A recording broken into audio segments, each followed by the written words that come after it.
Sit and wait. Wala namang espesyal dito. Pero ang kwento sa likod nito kung bakit nakaupo at nakapaghintay ng ganitong katagal si Zack dahil napag-alitan ng mama niya. Sayang di ko na i-record ang tagpong iyon. Medyo naawa pa nga ako. Napataas kasi ng boses ang mama niya, ayaw niya nagagalit mama niya sa kanya.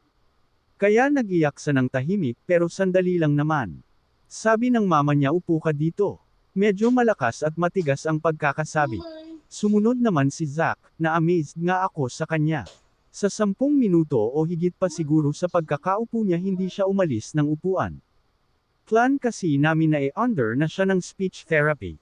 Hihintayin lang namin if ano ang advice ng developmental pediatrician niya na bago.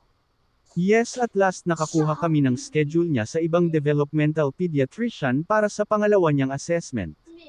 Medyo nabagalan kami ng sobra sa una niyang developmental pediatrician. Almost 2 years na kasi kaming nagpa-follow up para sa kanyang pangalawang assessment. Pero wala nga kaming nakukuhang response sa email man o phone call mula sa kanila. Balik tayo sa sit and wait. Sabi kasi ng new therapy center niya ngayon, dapat daw nakakaupo at kayang mag-wait ng matagal si Zack if plan na i-under siya ng speech therapy. Kasi baka masayang lang daw ang pera, kung di naman siya nakakaupo ng matagal.